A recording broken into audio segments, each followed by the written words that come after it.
Alrighty, good afternoon, everybody. Happy Friday today. I am super excited to introduce our guest presenter. This is a 2005 yearbook, and it's going to flip open. So this page down here at the bottom, and right there is Aron Hofer. My apologies, who will be doing our guest lecture today. So I'm going to turn my video and mic off and give complete control to him and let him take over. Thank you again, Aron, and away we go. Okay. I just hit, I stopped sharing my screen, so I imagine maybe you can see me. Is that how it works? I haven't really used Microsoft Teams very often. We can hear you. We can't actually see you. Oh, it says video sharing. Oh. Click the little camera. My camera says video sharing is disabled by the administrator. Does that make any sense?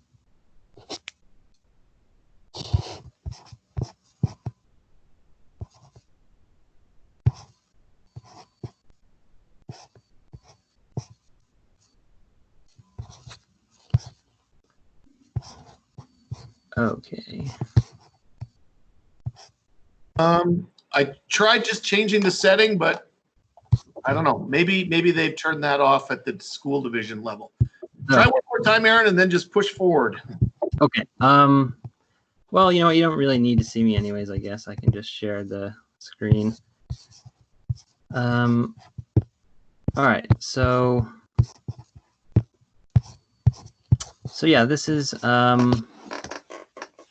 what did I say? It was artificial intelligence and machine learning. So, I mean, this is a topic that it's kind of an advanced topic. I'll say that in university. So the University of Manitoba, they have two courses that sort of touch on this specifically. So artificial intelligence is a 3,000 level course, which means it's basically like a third-year course. And then machine learning is a 4,000 level course, so that's a fourth-year course. So that would be like the highest level of course that they would offer to an undergraduate student. But like, you know, that being said, I'll try to make it as sort of relatable as possible, I hope. Yeah, so to begin with, I think I kind of just wanted to quickly go over who I am, which is, you know, Mr. Walks mentioned, I graduated in 2005 from Silver Heights, so that was 15 years ago, and I went after into university, U of M, and I studied there for, I think, 5 years. I started actually in engineering, and then I went to computer science after that. So I think I graduated 5 years later from university in 2010. It might have actually, I think it was 2011, so maybe I took 6 years. But yeah, I did a lot of I did co-op. I specialized in machine learning when I graduated. When you go to university, they kind of list a few different specializations you can do. One of them is AI, and I did that one. So after I graduated, I got a job at a company. Well, I worked at a few different companies. One of them was Stats Canada in Ottawa, and I also worked for a small company called Invenia Technical Computing, and their main thing was machine learning and AI. So I worked for them for a long time, I think 7 or 8 years, and I was actually in charge of their main machine learning engine. So I feel like I have a decent handle on this stuff, although granted it's a pretty big field and it's constantly evolving. So there's definitely things I'm not aware of, but hopefully I know enough to kind of give you guys a sense of what this all is. So AI and machine learning. So AI is kind of like machine learning. I would think of that as like a subset of AI. So it's sort of like a specialized area of AI. And AI, like when you're talking about this stuff, I feel like even just the definitions of what you're even talking about is kind of challenging. And so, like, what does it mean for, when you say artificial intelligence, what does it mean for a computer to be intelligent? What does it mean for anything to be intelligent? Is a dog intelligent? Is a dolphin intelligent? And I think for the purposes of what we're talking about, artificial intelligence and computers, we really mean like a computer that can perform a task at a human-like level. So in a sense, it's indistinguishable from the skill that a human would demonstrate performing some task. Can I just jump in here real quick, Aaron? Yeah. Can I also add to that, determining whether or not a student is intelligent? I just want to jump in and also say, for those kids who are tuning in, I think it's okay, Aaron, if they ask questions during this. Is that okay? Yeah, absolutely. I mean, this is like, I've got a few tabs open, but it's really informal, and I'm kind of just speaking off the cuff. So by all means, feel free to jump in, ask questions. I don't mind. We can go into like any of this stuff. I really have no clue how long this is going to take, and so we can just have like a question section afterward if there's time as well. So anyways, I don't know if you guys have ever heard of this guy, Alan Turing, but he's pretty important in computer science. I don't know, Mr. Walks, have you ever brought up any kind of like historical figures, or not really? Well, he's Dr. Strange. And by that, I mean it's the same actor who played him in the movie and in the Marvel movie. Yeah, the Turing machine is sometimes covered by me and stuff like that. Okay. Yeah. So this guy is like a really influential computer scientist. I think a lot of people often call him like sort of like the father of basically computer science, I think. So he did a lot of interesting things in his life, and he went to like most notably, actually, he was a mathematician that helped crack the German cryptography in their like communication during World War II. So that was a pretty notable thing, but that wasn't even, that I feel like that was just the start of his like, contributions to various things. And one of the things, the reason I want to bring him up is because he also sort of, I wouldn't say started AI, but he contributed in a pretty meaningful way when it was just starting. And this is back in 1950 or so, because he made a whole bunch of different things, but one of the things that he sort of coined was this idea of a Turing test. So this is kind of what we were talking about is, I'll just kind of read the brief section here at the start, which is the Turing test, which was developed by him in 1950, is to test a machine's ability to exhibit intelligent behavior equivalent to or indistinguishable from that of a human. So he was kind of trying to answer that question of like, what does it mean even to be intelligent? And so what standard do we have to hold a machine to before we can consider it intelligent? And that was sort of what this test is aimed to do. And it's really like a simple test. All that it is it's a kind of game where there's three entities involved. One of them is the machine or a computer, and one of them is a human, and then there's a third participant, also a human, and that person is sort of like the judge. And basically what happens is the machine and the first human have a conversation by text. So the human will type something like hello, and the machine will reply.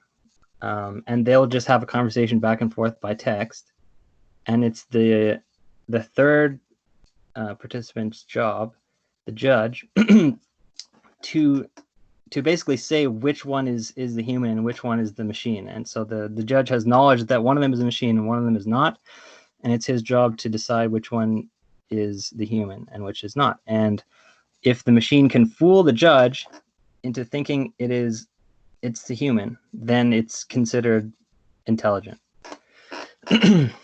So that is sort of the basis for like a lot of what we're going to try to do. So whenever you're trying to make an AI algorithm or a machine learning algorithm, your goal is to at least perform some complex task, and with a level of skill that at least meets, hopefully exceeds that of a human. Hey, Aaron. Yep. I once heard it as especially when they talk about things like driving cars and things like that, self-driving cars, who said it doesn't necessarily have to be better than a human, just as good as a human, and make you think it's as good as a human. Because I heard that, especially when the first sort of self-driving car got into an accident, and they were like, "Oh no, the self-driving cars are, crashing." It's like, well, yeah, but humans crash their cars too. As long as it can do as good as a human, then in some ways it's passing the test. Yeah. And actually, I think now that you mentioned that, I think in this game in particular, it's kind of funny, is that being better than a human is like potentially a bad thing, because humans make mistakes, and if one side of the conversation is never makes a mistake of some kind, then like it's sort of a tell that it's the machine, right? So this is kind of a weird case, but usually you'd be happy to do better than a human. But humans are surprisingly smart, actually. I feel like the more you study this and the more you try to make these algorithms, the more respect you gain for like human biology. Anyways,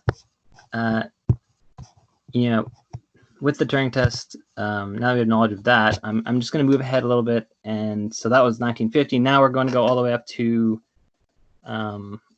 this AI system called Deep Blue. And so Deep Blue is a chess playing computer developed by IBM, and it started in 1985 until it finally beat the chess grandmaster in 1997. So to give you a sense of like how long that took, it was 12 years of them working on this before it actually could beat the best chess player in the world. Which is, it's hard. And that, that just gives you a sense of how good humans are at things, actually. Again, like it's, beating a human is hard.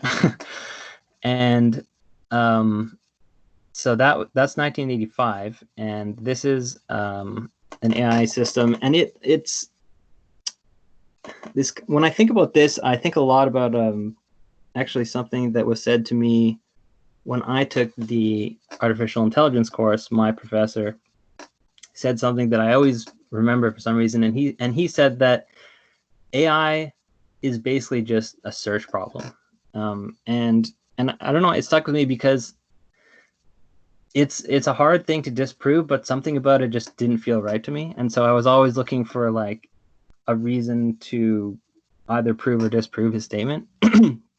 So when he says that, it makes me think of this Deep Blue, because certainly at that time, I feel like AI certainly was a search problem. So what that means is that like they would enumerate all the possible moves you could make, and then basically search through them and use game theory to kind of like pick the best one. And game theory basically just says that you want to pick the move that minimizes your opponent's ability to win.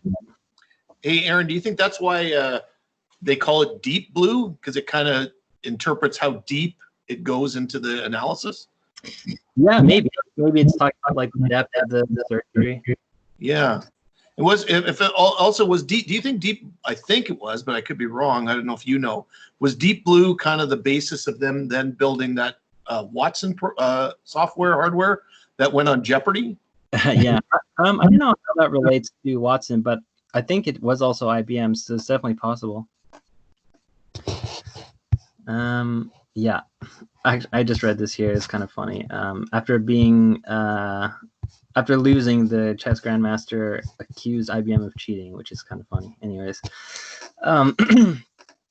so yeah, that system was mostly just traversing the search tree of possible moves in chess, which is a lot. It's very large, but it would use tricks to basically prune the tree, avoiding moves that it felt was like obviously useless or not good, and that's how it would sort of like narrow the search space and make it doable. Because the thing about chess is that it has a time limit, right? I think given infinite time, obviously any computer could beat a human. It would just like enumerate every possible outcome and then pick the best one every time. But the trick is to do it fast enough. So that's 1997. It beats the chess grandmaster, and so I think at that point, like from a computer science point of view, people had sort of determined that chess was like a solved problem, and people, I don't want to say people lost interest, but they started to kind of like broaden their horizon. They're like, thinking, okay, if we can beat the chess grandmaster, is there a harder game that we can now like try to tackle? And the answer to that is yes, there is. And it's the focus seemed to shift towards a game called Go. I don't know if you're familiar with the game called Go. I don't know if it has any. It probably doesn't have a picture or anything like that. But it's just like I think it's a 20 by 20 matrix, as opposed to like chess, which is just an 8 by 8 matrix of spaces.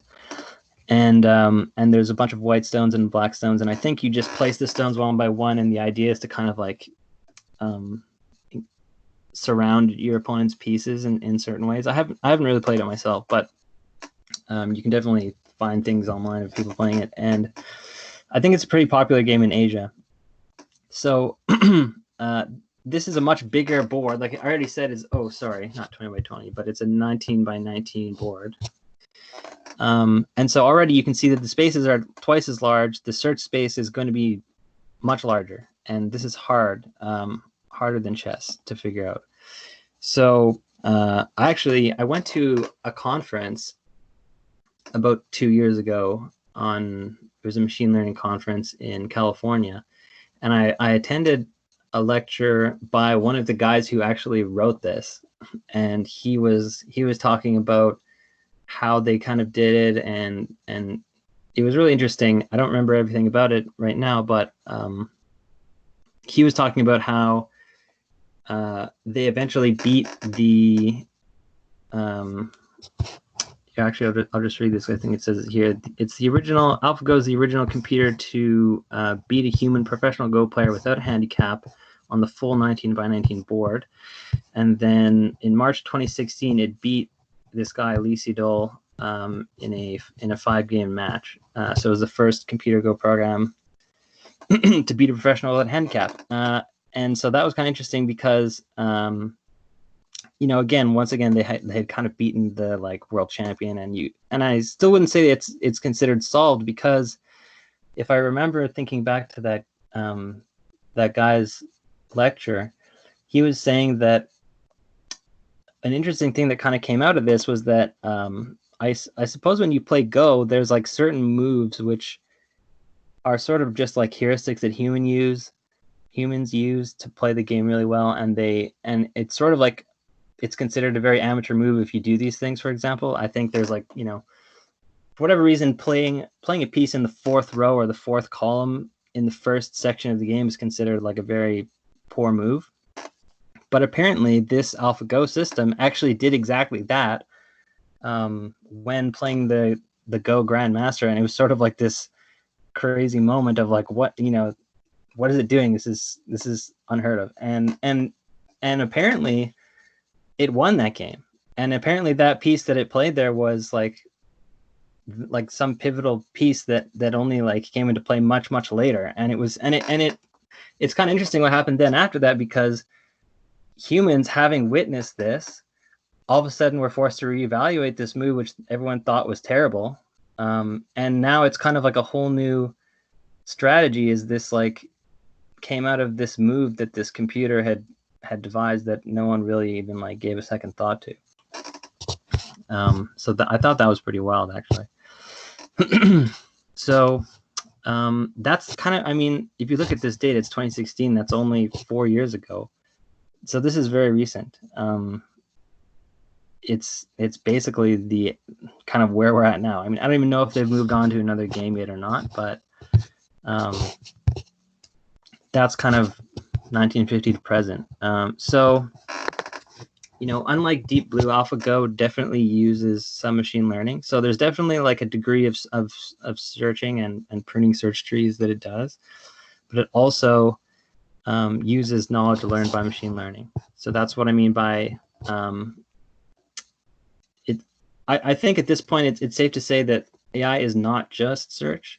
It's also evolved a lot towards machine learning, which is a topic that I'm going to kind of try to go into now. So machine learning is a weird word, I think. It does describe what's happening, but it really doesn't tell you much more than that. I've talked to a lot of really talented people that know a lot in this field, and And actually, one of the questions that I like to ask them is like, what if you could rename machine learning? What would you name it? And the best answer that I've heard is actually it should be called just applied statistics, because really what it is leveraging statistics to solve a problem, to perform some task, as well as hopefully as well as a human, right? So that's why I'm bringing up this image of linear regression, and I'm just going to kind of briefly explain what that is. And it's just, it's a mathematical or statistical concept. And the idea is that, given a bunch of data points, you can always just draw some line. People often call it like the line of best fit. You just draw some line through it such that it minimizes the distance between the line and all the points. So when you do that, this is kind of a powerful tool, because now you've taken this data and you've sort of like, and you've learned this line out of it. Now you can get rid of all the points, and you just have this line, and from there you can sort of extrapolate any new point you want, right? So like you could say, you don't really have an example for when x is 50, say around here, but according to your line, it should be around 12.5 or whatever. The point is that this thing now allows you to like give predictions for what the value of y is if you're given x, and that's kind of like the idea this isn't machine learning, but it's sort of like the basis for every machine learning thing, which is just take a bunch of data. We're going to learn some function. This is a function, but what people typically call it is a model. So we're going to model the data. We're going to learn some model, and then we'll use that model to make future predictions. Okay, so that's why machine learning requires a lot of data, because the more data you have, the better your line is going to be. And that's why also why machine learning takes a lot of time. Like, it's a very computational algorithm to run typically.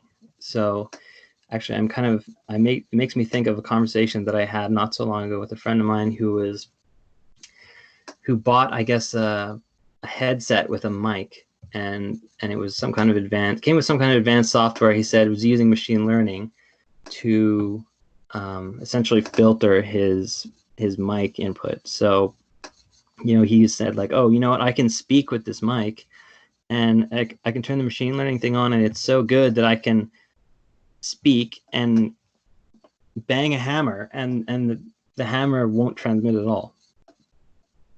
Which does sound pretty impressive, and it sounds like something that could happen, but I immediately thought that sounds pretty strange, because when you think of voice transmission software, you want, like, I'm speaking something now, and typically you're going to want to hear it like right away. But I would imagine doing that with machine learning would take time. So it's kind of an odd thing. And then he only added at the very end of the conversation that, oh yeah, by the way, like, using this machine learning software adds about 10 seconds of delay to your transmission. And I said, okay, yeah, that makes more sense. So, and the reason for that is that it's taking that 10 seconds. It needs that 10 seconds worth of data to constantly relearn what your voice sounds like, and so that it can sort of differentiate that from the hammer and then filter the hammer out. Okay, so and this is the same reason why companies like Facebook and Google are so valuable right now, because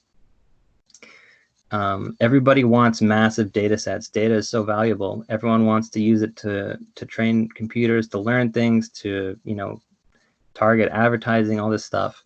They're the ones with all the data, and so data is valuable. Anytime you try to implement one of these, you'll find that actually most of the work is just in collecting and gathering the data, because computers can learn using these machine learning techniques.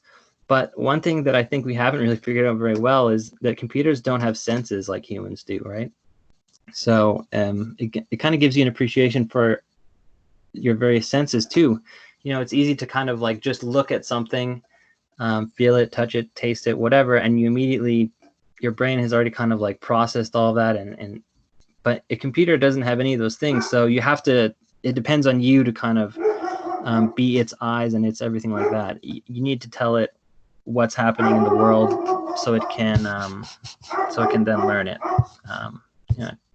Sorry, my dog's barking. Okay. All right. So, okay. Like I said, Aaron, can I just jump in for a sec? Sure. Related to what you just said, I once heard a really interesting thing from a professor at U of M. He was actually an engineering professor, and he was in their mechanics laboratory, and he was working on sort of a artificial walking limb, right, for a paraplegic kind of thing. And he said something that I've always said in the classroom, which I really like, which is things humans find easy are hard for computers, and things humans find hard are easy for computers. And the analogy he used was walking. Like a little baby can learn to walk very quickly, but walking is a very challenging thing to do in robotics and in sort of the algorithms. And yet math, which computers can do quite easily, is often really hard for humans. So, yeah, I agree. And you know what? Another thing too is related to that walking thing is that machine learning can help you solve tasks. You know, typically when you programming some kind of algorithm, you need to know the steps yourself, right? Like you can't tell a computer how to do something that you yourself don't know how to do. So in order to program the algorithm, you need to know the steps, and then you just essentially translate that to the computer and via code. But with machine learning, you can tell it how to do tasks that like even a human finds difficult to articulate. Because, you know, your example with walking, it's funny you say that, because I'm pretty sure I heard the same thing when I was taking my machine learning course, and the professor said something along those lines, but he kind of also said that, think of walking. Okay, now think of trying to communicate how to walk to someone who doesn't know how to walk, like a step-by-step instructions, right? So what do you, like, lift your heel and then rotate your ankle a bit, and then, like, you know, it's actually like very difficult to sort of like enumerate the steps of taking even a single step. So this is why this is kind of where machine learning excels. Complicated tasks that you can't just easily write a heuristic for or an algorithm, right? Another good example is like buying or selling stocks on the stock market. It's an extremely complicated thing. If you go to any trader, he could like maybe give you some like very basic version of what he does, but a lot of what they do is kind of just like by gut feeling, and it's the feeling and that intuition that they have is like an internal model inside their brain that they have trained over years and years of looking at data, right? And so it's literally the same thing, but they can't like easily communicate that. You can't communicate your intuition. Your intuition is just like this internal model that you've built up over time. So anyways, back to this. The neural network is a machine learning algorithm. So this is going to be the mechanism that lies between the input data that we saw here and pumping out this line.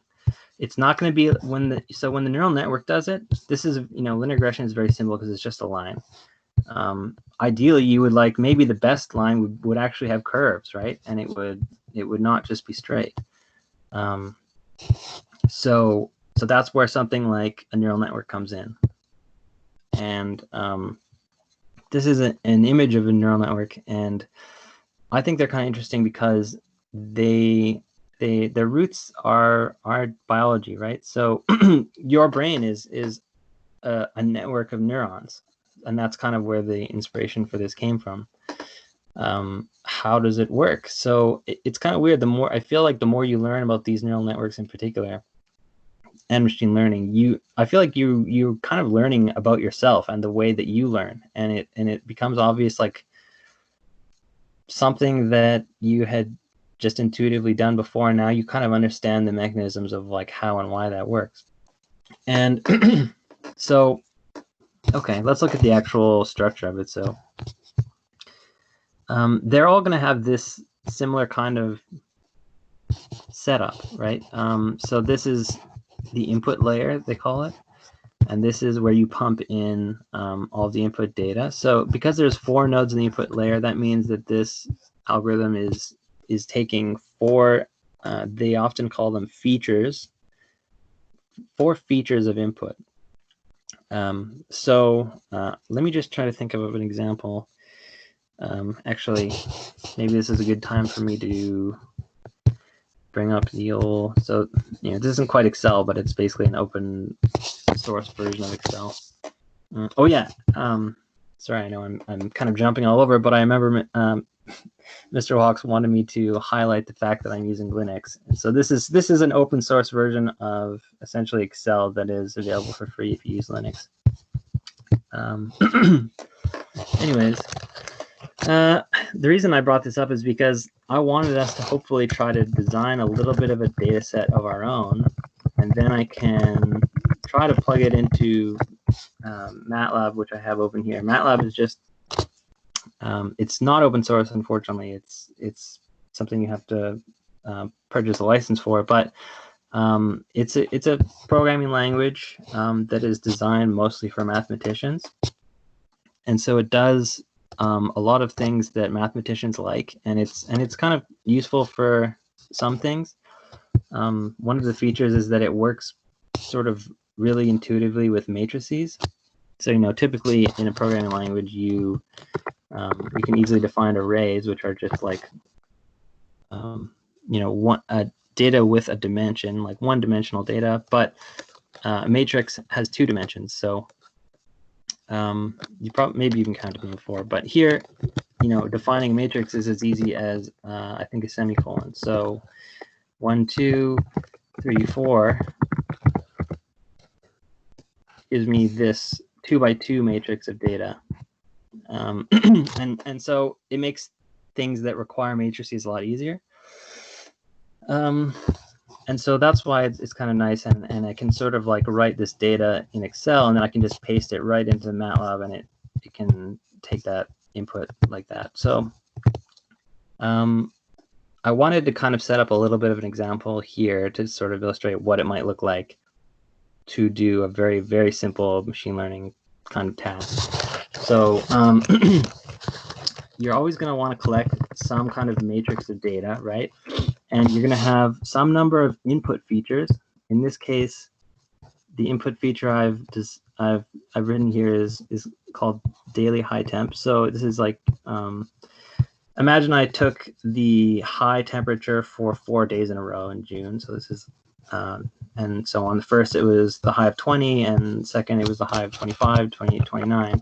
And then I've got this additional feature here, which is the chance it will rain in the next 24 hours. So you can see when the temperature was 20, it didn't rain. When the temperature was 25, it didn't rain. But when the temperature was 28, in the next 24 hours, it did rain. Okay, so this is a very simple example of, okay, we can make a machine learning algorithm that, given the input of the daily high temperature, can it predict whether it will rain in the next 24 hours? And so we need to provide it with that crucial data that it needs to train with, okay? And so that's what this is here. This is very small, and I wish, maybe if I had more time or whatever, I would make something more elaborate, but this is just the most simple example. So I'm going to just take that data, and I'm going to paste it into MATLAB. Oops. I'm just going to call this input. Yeah, so now I've got this 4 by 2 matrix of input data, and I'm going to split it because the first column is actually our input, and the second column is actually the thing we want to learn. So I'm going to call that our target. So I'm going to say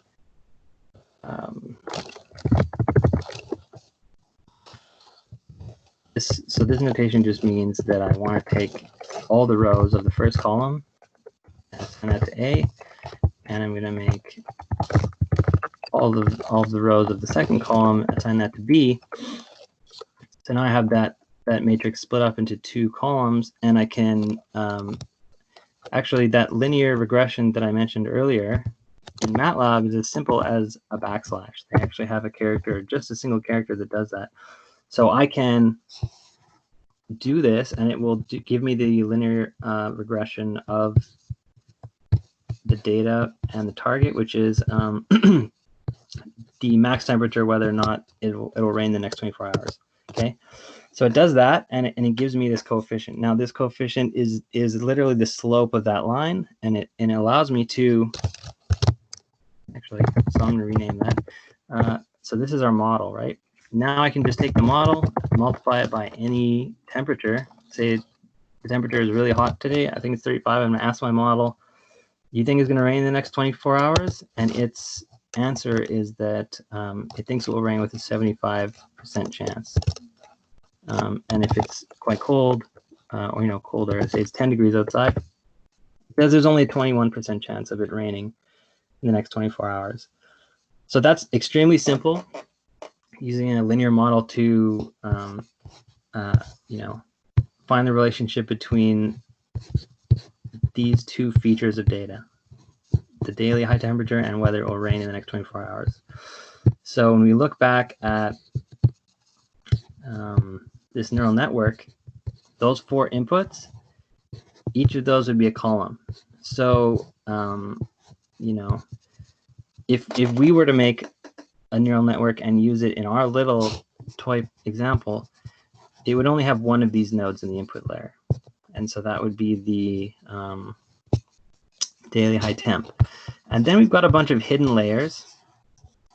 And they call them hidden layers because I don't say they're magic, but like I think this is kind of like the dark arts of machine learning. Like nobody really knows like how to do this well. I think there's some like rules of thumb, how many hidden layers you should have, how many nodes should be in each hidden layer, how the connections between the layers should exist.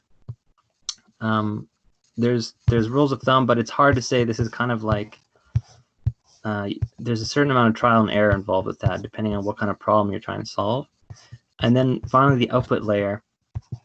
We're going to have one node here for each of the things that we want to predict. So again, in our toy problem, we're only trying to predict one thing, the chance that we feel it will rain tomorrow. And so we're going to have one node in the output layer. I'm not actually going to run a neural network in MATLAB because it can take some time, even probably not with an example this small, but even still, I don't know if I don't quite have it set up right now. But so now I'm just going to kind of quickly explain how this works. You can see that in our example, we had 4 rows, one observation each day. And we're going to feed those into the neural network one by one. So the first day it's going to see, we're going to feed that first temperature in here. It's each of these edges is like a multiplication. So it takes that number, multiplies it, and then each of the circles is kind of like a condition, and it will have some other number here. So let's say it takes the high temperature and multiplies it by like 2.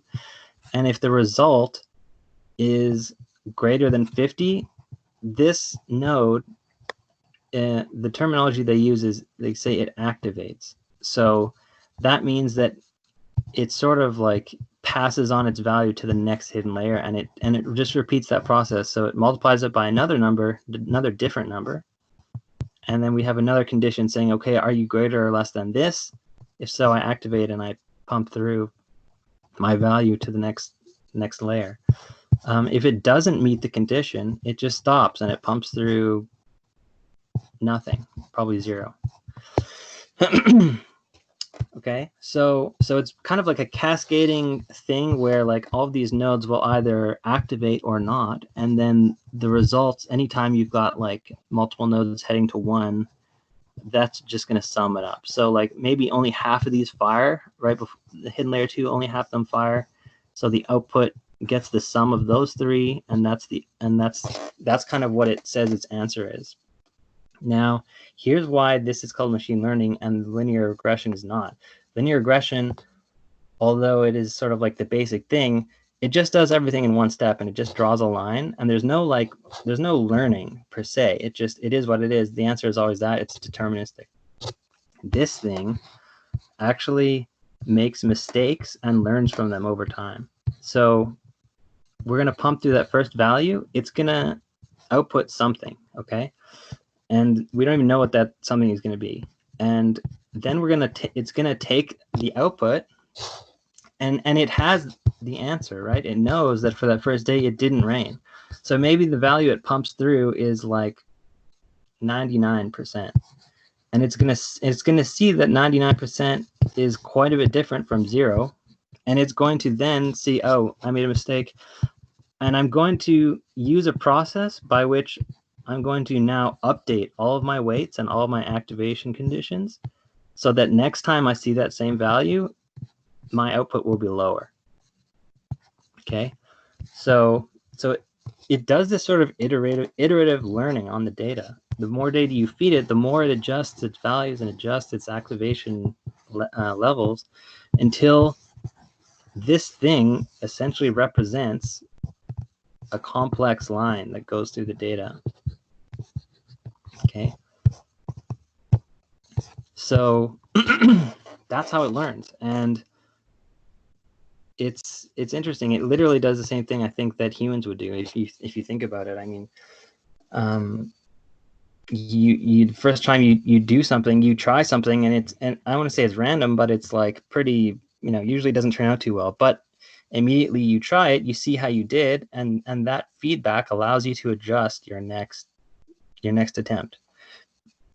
So the more data you feed through here, the more it's going to learn, the closer it's going to get to the true function that underlies your data.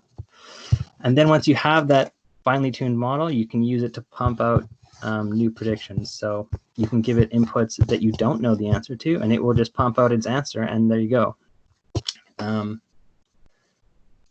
That's kind of how it works. So this is the most basic version of it. People do really funky things where they'll have like arrows pointing back, and there's like some sense of like memory from like the previous input and all this stuff, and all that. It's all just fancy stuff. But hey Aaron.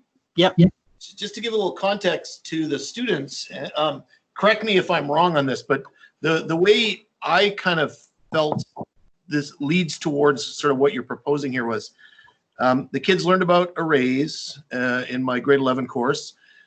And then as they got into the IB course, they learned about, complex structures like trees. Mm-hmm. And I remember learning about that stuff in university. And then that led to things like graphs and more complex trees. And then things like state machines and stuff like that, which I think was kind of what you were getting at there, that where the inputs can loop back into themselves and stuff like that. Yeah, exactly. Yeah. Yeah. And so just to give the kids a context, that I'm not sure when you kind of studied that stuff, but for me, that kind of stuff was kind of introduced in second year computer science coursework and then expanded on in sort of third year. And even obviously you took courses in the fourth year. But what was your experience with sort of just the structures themselves from an academic standpoint? Mm-hmm. Well, I mean, so I think this would basically qualify as a graph. And I don't know when the first time I was introduced to graphs. I mean, like, I kind of feel like maybe I'm wrong about this, but I feel like even just like a doubly linked list, isn't that just like a simple graph? It's a weird, like, it's for me, like the line between, like, when I look at this stuff, I don't know why I always think of linked lists, because I just feel like that was maybe the first thing that was shown to me. But it's just like objects with references to each other, and you can arrange them however you want. You can point forwards, backwards, loop back, whatever. So I don't know, honestly, when I first saw like a graph and had it defined as a graph. Maybe, I think definitely not the first year of university, probably second or third year. Yeah. Cool. That matches up with what I thought. So I just wanted the kids to kind of know that, if you already have a little bit of this knowledge, you're way ahead, right? Yeah. Like for most high school kids, this isn't even in their lexicon of things they know at this point. Mm-hmm. Anyways, I don't know. Hopefully that was kind of that's sort of all I had planned. I don't know. We can sort of answer questions or anything. I don't know if anyone is like able to give any feedback as to like whether or not that made sense, but hopefully it did. You mentioned game theory. I think that also connects into this as well. I remember the first time I heard that in a computer science class, it was one of those days where all of a sudden you perk up a little bit and say, oh, probably just the word game is always interesting to all of us. But yeah, there's some really neat algorithms that can go into that as well. Yeah.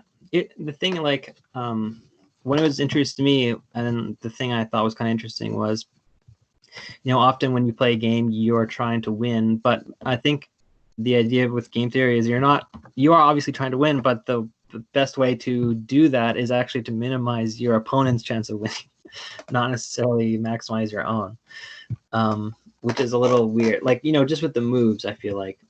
But also, I think that changes based on the number of opponents. If the number of opponents is greater than one, then I think you switch back to maximizing yourself in some way or minimizing each of their things. Anyways, it's been a long time. I don't really remember that well. That's cool. Yeah. Hey, I have a question for you, Aaron. Can you give an example of where you have like something kind of concrete that I can think of that you actually built in your profession that relates to AI and machine learning?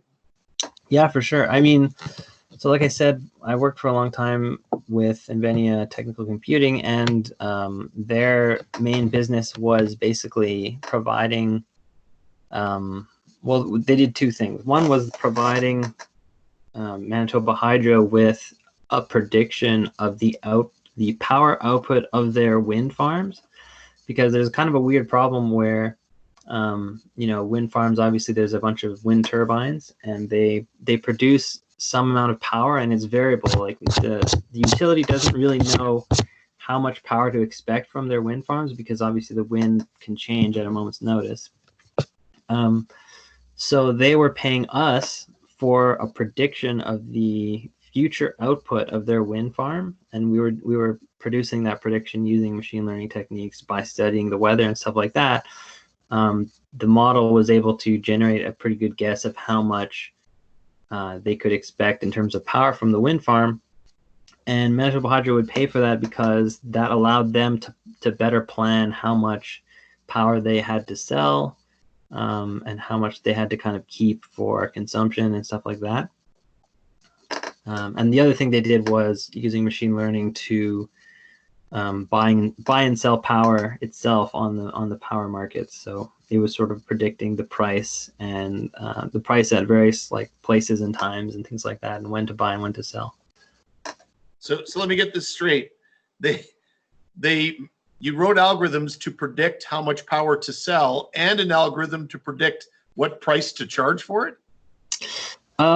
Yeah, kind of, I guess. Like it would predict. Genius. I just want to say that's genius. No. Yeah, well, it's kind of crazy if you think about it. This thing, like, I mean, and it exists, and I know it exists, and it's it's doing its thing as we speak. It literally just every day submits a bunch of trades that it wants to make, and it kind of just like generates money passively, which is kind of crazy. Like if you think about it, it really almost doesn't even need anyone to maintain it, and it just like it makes money like 7-figure digits. So Alrighty. And also for those students on the line, if you have any questions, that would be awesome.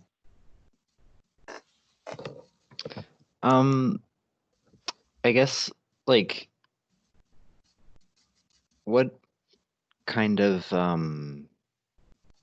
things would be like the limitations of machine learning where it's just like it would be better to, is there like situations where it'd just be better not to use it? Oh yeah, for sure. Actually, that's a good point, because any tool or any technique that you learn is only as good as your ability to use it, and your ability to use it is largely based on, like, you know, can you identify when is the right time to use it, when it would hurt you, when it would help you. So that's good. That's good. But for machine learning, I think I kind of mentioned it's very expensive in terms of, like, you know, it's computationally expensive. So it takes a lot of time, and it should only be used in places where you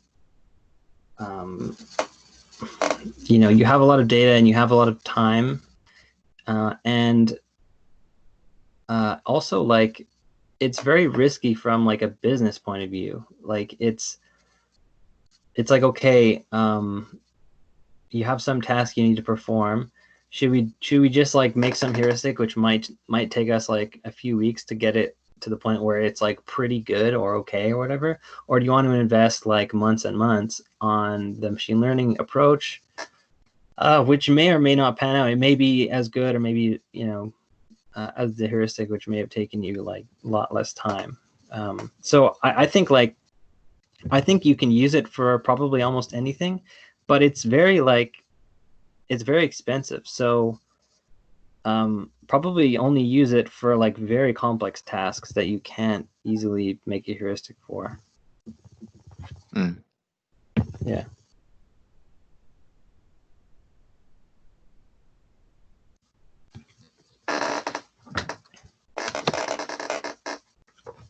Any other questions?